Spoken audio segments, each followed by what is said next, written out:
पतीच्या निधनानंतर सविता एकटी पडली होती. फक्त 5 वर्षांचा तिचा संसार मोडकळीस पडला होता. आधीच सचिनने घरच्यांच्या विरोधात जाऊन तिच्यासोबत लग्न केलं होतं, म्हणून कोणी तिला पसंत करत नव्हतं.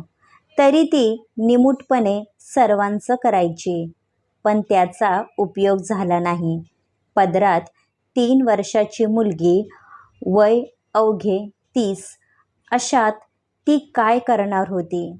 आईवडिलांचं छत्र केव्हाच हरवलं होतं. पुढे काय होणार या काळजीने तिच्या डोळ्यातील अश्रू सुकून गेले होते. हे घे तुझं सामान आणि चालती हो. तिच्या सासूने तिचं सामान बाहेर फेकून दिलं. या लहान जीवाला घेऊन मी कुठे जाणार? मी तुमच्या पाया पडते. मला घराबाहेर काढू नका. माझं या जगात कोणी नाही. सविता विनवणी करत होती. तुझ्यामुळे माझा मुलगा जग सोडून गेला आहे. तू आमच्या मुलाला खाल्ले. आता आमच्या मागे लागली आहे. तू पांढऱ्या पायाची आहे. चल निघ. सासूने धक्का दिला. सविता खाली पडणार होती, तसे कोणीतरी तिला सावरले. हा काय तमाशा लावला आहे? सचिनचा मित्र सागर आला होता. आपल्या मित्राच्या जाण्याचे दुःख त्यालाही होतं. या मुलीमुळे माझा मुलगा मेला आहे. हिला कुठेतरी काळं करायला सांग. आमच्या घरचे दरवाजे तिच्यासाठी बंद झाले आहे. सासूबाई ऐकणार नव्हत्या. सागरला त्यांचा स्वभाव चांगला माहीत होता, म्हणून त्यांच्या तोंडी लागण्यात अर्थ नव्हता. तुम्ही माझ्यासोबत चला वहिनी. असं लहान मुलाला घेऊन तुम्ही कुठे भटकणार? सागर काळजीने म्हणाला. नाही भाऊजी, मी एक विधवा आहे. अशात मी तुमच्यासोबत राहिले तर हा समाज माझ्यासोबत तुम्हालाही नावं ठेवल. माझ्यामुळे तुमची बदनामी झालेली मला आवडणार नाही. सविता समजदार होती. तुम्ही कोणत्या समाजाचा विचार करत आहात? आज तुमच्यावर बिकट प्रसंग ओढवला आहे. तुमच्यावर रस्त्यावर राहण्याची वेळ आली आहे. आला का तुमचा समाज तुमच्या मदतीला? नाही ना? मग चला माझ्यासोबत. स्वतःचं नाही तर या छोट्या जीवाचा विचार करा. सागर ऐकणार नव्हता. तिने आपल्या मुलीला उचलले आणि त्याच्यासोबत निघून गेली. हे घर सचिनच्या मालकीचं होतं. लग्न झाल्यानंतर ती याच घरात आली होती, तरी आज तिला तिच्याच घरातून हाकलून देण्यात आलं होतं. सागरचं या जगामध्ये कोणी नव्हतं. एका मुलीने प्रेमात त्याची फसवणूक केली होती. तेव्हापासून त्याने लग्न न करण्याचा निर्णय घेतला होता. तो एकटाच राहत होता हे सविताला माहीत होतं, पण तिच्याजवळ दुसरा पर्याय नव्हता. तसा तो सचिनचा चांगला मित्र होता, म्हणून सविता पण त्याला चांगलं ओळखत होती. अशा पाहुण्या असल्यासारख्या का उभ्या आहात? आत या. आजपासून हे तुमचे घर आहे, सागर म्हणाला. तिला अवघडल्यासारखं झालं होतं. तिने रात्रीचं जेवण बनवलं. आधी छोट्या चिवला खाऊ घातलं, पण तिच्या घशाखाली घास उतरत नव्हता. उपाशी राहिल्याने सचिन पुन्हा येणार नाही. यावेळी तुम्ही चिवचा विचार करा. तिला तुमची गरज आहे, सागरने तिला समजावून सांगितलं. तुमचे आभार कसे मानावे ते समजत नाही. आज तुम्ही नसता तर मी. सविता रडायला लागली. शांत व्हा वहिनी. सचिन माझ्या भावासारखा होता. या नात्याने तुम्ही माझी जबाबदारी आहात. सागर हर प्रकारे तिला समजून घेत होता. असेच दिवस जात होते. सविता त्या घरात चांगली रुळली होती. सागर हर प्रकारे तिची आणि तिच्या मुलीची काळजी घेत होता. दोघांचं नातं पवित्र होतं, पण हळूहळू सागर तिच्या दिशेने खेचला जात होता. त्याला सविता आवडू लागली होती.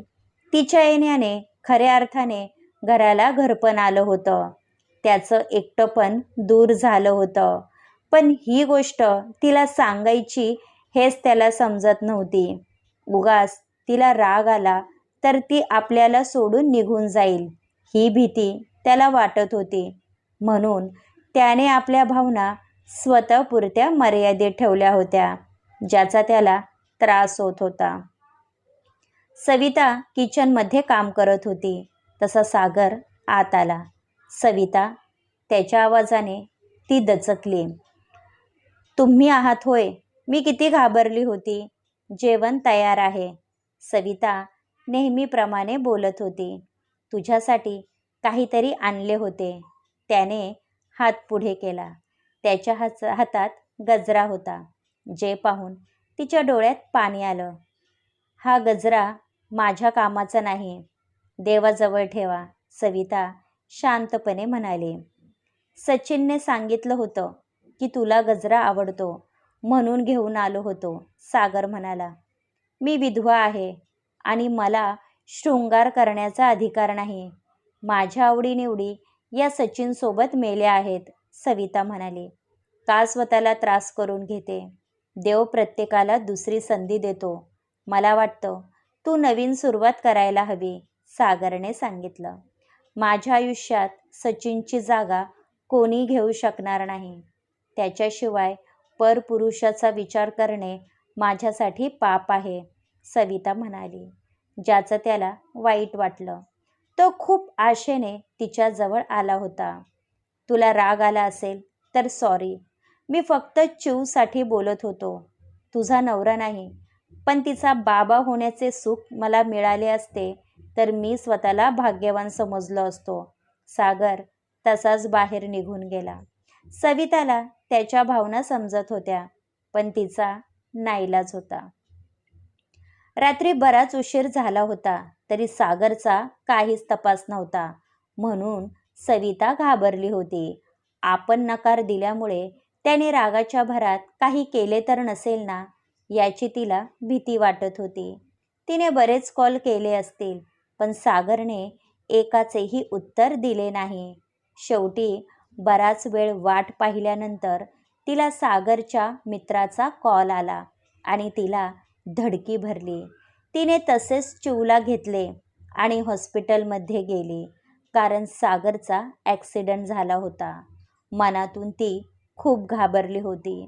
सचिनसारखा सागर पण आपल्याला सोडून गेला तर तिच्या जगण्याला अर्थ राहणार नव्हता. आत्ता कुठे तिला सागरवर असलेल्या प्रेमाची जाणीव झाली होती. शेवटी एकदाचा सागर शुद्धीत आला. त्याने डोळे उघडले तर समोर सरिता होती. त्याला पाहताच तिला हुंदका अनावर झाला. त्याने तिचा हात हातात घेतला. तुला सोडून मी कुठेही जाणार नाही, सागरने तिला शांत केले. काही दिवस तो घरीच होता. सविता हर प्रकारे त्याची काळजी घेत होती. तो पण आधीपेक्षा आनंदी राहत होता. सविताचं सारखं आपल्या अवतीभोवती राहणं त्याला सुखावत होतं. तिच्यामुळे त्याच्या तब्येतीत झपाट्याने सुधारणा झाली होती. एके दिवशी तिने चिवला स्कूलमध्ये पाठवलं. सागर बेडवर शांत झोपला होता. तिने हळूच दरवाजा उघडला आणि आवाज न करता आत आली. त्याच्या चेहऱ्यावर शांत भाव होते. ती अलगद बेडवर चढली आणि त्याच्या शेजारी पहुडली. तिचं डोकं त्याच्या छातीवर विसावलं होतं. त्याने डोळे उघडले. मोगऱ्याचा सुगंध रूममध्ये दरवळत होता. तिला आपल्या जवळ पाहून काही वेळासाठी तो भांबावला होता. सविता, त्याने साद घातली. तिने मान वर केली आणि त्याच्या डोळ्यात पाहिलं. लग्न करणार माझ्यासोबत? सविताने विचारलं आणि त्याच्या ओठांवर भली मोठी स्माईल आली. याच दिवसाची तर तो वाट पाहत होता. त्याने कोणताही विचार न करता तिला मिठीत घेतलं आणि तिच्या ओठांवर ओठ टेकवले. ते दोन्ही तहानलेले जीव एकमेकांच्या स्पर्शाने आपली भूक शमवत होते.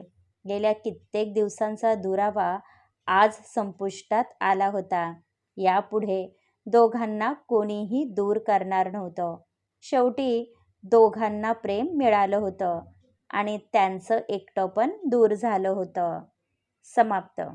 अशाच कथा वाचण्यासाठी चॅनलला सबस्क्राईब करा. धन्यवाद.